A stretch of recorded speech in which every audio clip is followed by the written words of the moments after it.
Mills.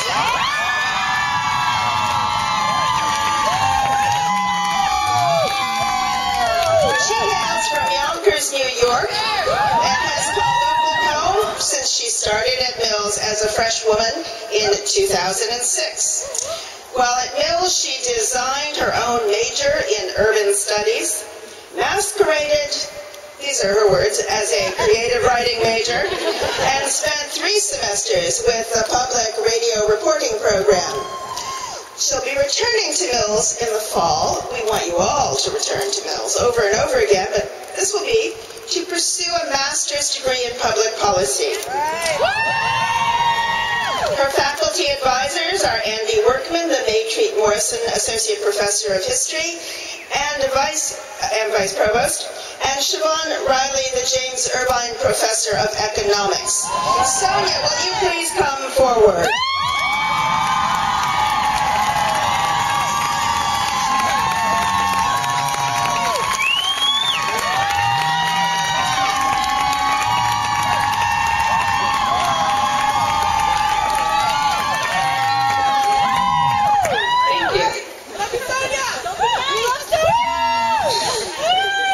Graduates, families, faculty, staff, alumni, President Holmgren, and Madam Speaker.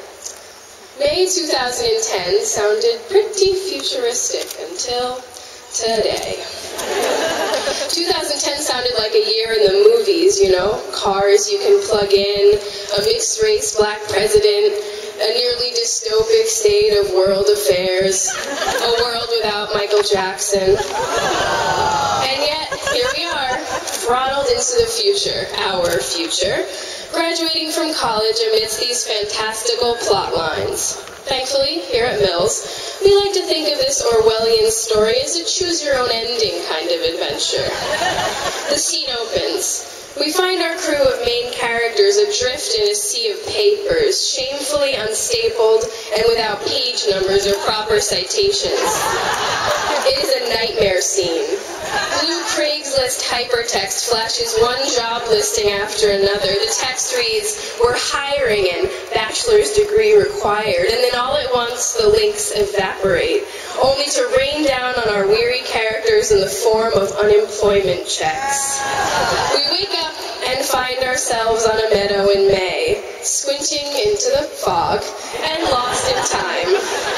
Sometimes, perhaps right now, it seems that even George Orwell and Octavia Butler couldn't have put their heads together to make up 2010. But here we are. The future is apparently here. Thankfully, the Mills motto has something to clue us in about where exactly here is. The motto reads, "One destination, many paths." So, dear Mills people, maybe that's where we are.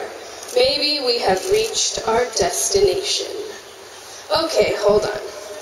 We've taken our many paths, we can check that one off, but I'm not so sure about the destination part, about having arrived. I would bet that for most of you, myself included, the motto, at least today, is something more like, now what? This, friends, is what it feels like to be on the edge of something. On the edge of what it means to be at a women's college in 2010, 20 years after students went on strike to protest the board's vote to go co-ed, and they won. What it means to have a college degree when the world seems to be turning upside down. On the edge of change.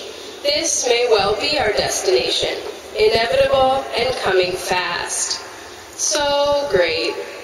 I'm sure you're thrilled to be reminded that we're in limbo as we sit here, but I see it differently. The edge is more than a point of departure. It's a place to remain and test boundaries, and to realize the legacies we leave for Mills students to come.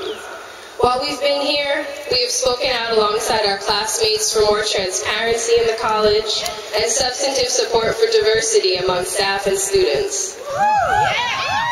We've challenged Mills to become an even more supportive environment for parenting students and their kids. And to widen the many paths through Mills to reflect our experiences and potentials as queer and transgender students. We leave them the Women's Health Resource Center so they may raise it to new heights. We leave them efforts to negotiate between our campus walls and the city of Oakland, which we call home. And above all, we leave them the ever-expanding idea of who we are when we are at Mills and who we are when we leave. And within our other global world, today's place in limbo represents a moment to stop and think, once the relief and exhaustion wear off, about what just happened, and what power we have in our hands to make something happen tomorrow, and the next day, and the next. Translating those countless hours of lectures and readings and all-nighters into a destination will take more than today, and so we can choose to embrace the feeling of flight, of limbo, and the unknown. Graduation speeches at this point tend to touch on the poignant topic of classmate camaraderie.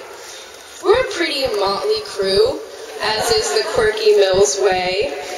But as we prepare to move on from sunny days sprawled on Toyon Meadow or naps in the science computer lab, we are doing so in outstanding company.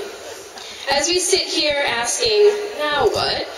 We might shore up a little confidence about where we are and will be from the company we keep. Mills' graduating class of 2010, we are poets and athletes and budding economists. We are parents and we are undocumented students. We're the first generation in our family to go to college. We're the third to be here at Mills. We are community organizers, leaders, and peer educators from Oakland to New York, from places others among us have never heard of. And we are going places no one but us could have dreamed up. Class of 2010, enjoy the possibilities of destinations unknown, and report back from the future whenever you may get there.